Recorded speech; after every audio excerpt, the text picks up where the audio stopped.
আকাশ সম্পা চ্যানেলে তোমাদের সকলকে স্বাগত। আশা করব তোমরা সকলে খুব ভালো আছো। আজকে আমি আবারও একটা এক্সপেরিমেন্টাল ভিডিও নিয়ে চলে এসেছি।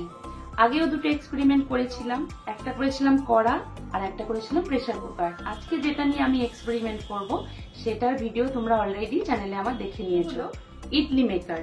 এই ইডলি মেকারটা আমি এক ইনস্টাগ্রামের বন্ধু রিকোয়েস্টে বানিয়েছিলাম। এটা আমার ইউটিউবে খুব একটা ভিউ না দিলেও ইনস্টাগ্রামে কিন্তু 5 লাখের উপরে ভিউ দিয়ে দিয়েছে। তো এটা নিয়ে আমি একটু এক্সপেরিমেন্ট করব। যখন আমি শর্টস ভিডিও বানিয়েছিলাম বা রিলস বানিয়েছিলাম তখন কিন্তু আমি মিছি রান্না করে দেখিয়েছিলাম, মানে মিছি ইডলি বানিয়ে দেখিয়েছিলাম। তো আজকে আমি দেখব যে এটার মধ্যে কি সত্যি সত্যি ইডলি স্টিম হবে। তোমাদের সঙ্গে আমিও জানবো যে এটাতে সত্যি ইডলি স্টিম হয় কিনা। চলো দেখতে থাকো ভিডিওতে। সত্যি বলতে এই ইডলি মেকার জিনিসটা আমি কখনো চোখেই দেখিনি। যখন আমার কাছে রিকোয়েস্ট এলো ইডলি মেকার বানানোর, তো তখনই ভাবছিলাম যে কিভাবে বানাবো। আমার হাতের কাছে জিনিস থাকলে আমার বানাতে খুব সুবিধা হয়, বা যেটা আমি খুব ইউজ করি সেই জিনিসটা খুব তাড়াতাড়ি আমি বানিয়ে ফেলতে পারি। তো এটা আমি কিভাবে বানাবো ভাবছিলাম। তো আমি তার জন্য একটু ইউটিউবে সার্চ করলাম ইডলি মেকার, গুগলে গিয়ে একটু ছবি দেখলাম, দেখে বানানোর চেষ্টা করেছি।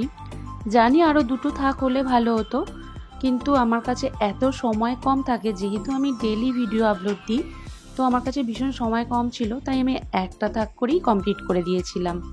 যারা মোল্ডেড ক্লে দিয়ে কাজ করো তারা তো বুঝতেই পারবে যে পার্ট করে অনেকটাই সময় লাগে। এই ইডলি মেকারের একটা আমি শর্টস ভিডিও আপলোড দিয়েছিলাম, তাইতে একটা কমেন্ট ছিল, দিদি উনুন তো জ্বললই না।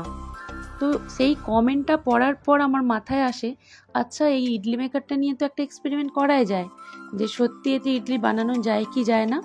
এর আগে আমি প্রেসার কুকার আর কড়া নিয়ে এক্সপেরিমেন্ট করেছিলাম। আজকে আমার এক্সপেরিমেন্ট হচ্ছে ইডলি মেকার নিয়ে। যখন শর্টস ভিডিও আপলোড দিয়েছিলাম তখন আমি মিছি ইডলি বানিয়ে দেখিয়েছিলাম। আজকে আমি চেষ্টা করব সত্যি ইডলি বানানোর।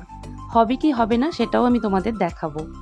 এখানে আমি প্রপার যে ইডলির ব্যাটার হয় সেটা ইউজ করিনি, চাল গুঁড়োকে আমি ব্যাটার বানিয়ে নিয়েছি। আসল উদ্দেশ্য দেখার যে সত্যি সেদ্ধ হয় কিনা।